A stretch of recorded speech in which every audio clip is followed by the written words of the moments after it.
Jack Dorsey from Twitter actually has a great talk about authority and merit. He says that in lots of companies, you'll see this problem where an employee will come to somebody that's senior and say, well, I think we should do this because Rahul wanted this done.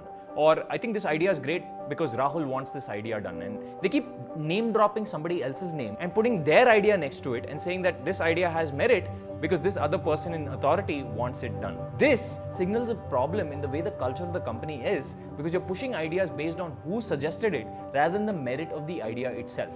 One of the fundamental rules I have here in AV and even in Avalon is, if there's a good idea, even if I will absolutely hate it, tell me directly what the idea is.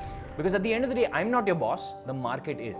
And the market doesn't care whether the idea came from me or an employee or the janitor, right? Everyone's ideas are equally important, but the ideas that I will pick are the ideas that I think the market will reward, not what I or some random other powerful person in the company will reward. I know this is harder said than done, but if you set the culture like this from day one, you create an environment where merit becomes the most powerful thing rather than authority. So there's a saying that to be insanely creative, you need to take something from a different field and apply it to a completely different field. A very good example of this is Apple. Apple was actually winning the game with iTunes. So they are the marketplace of musicians. They would get these artists and musicians on and then give the user a single subscription fee. So it's like a store for musicians, right? And one day, somebody in Apple had a great idea that, what if we did the same thing for apps? We're building this new phone called the iPhone.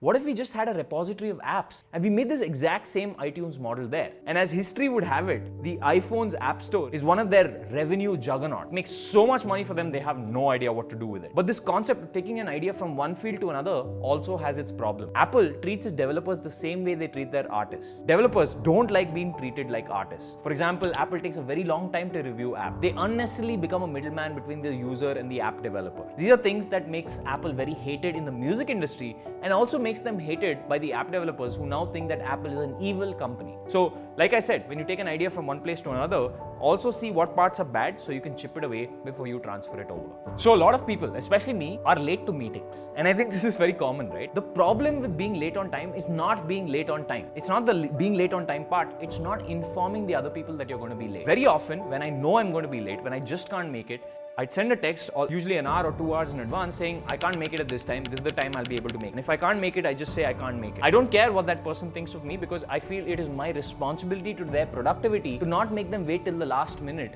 or to not just show up 30 minutes late and say, oh sorry, traffic, ye wo. So the idea is communicate. If you're going to be late, if you're not going to come, communicate. Tell the other person and share this with the person who needs to be told this, because a lot of people would just become much nicer if they learned how to communicate. That's it for me. If you want your dose of brain juice tomorrow, hit the subscribe button.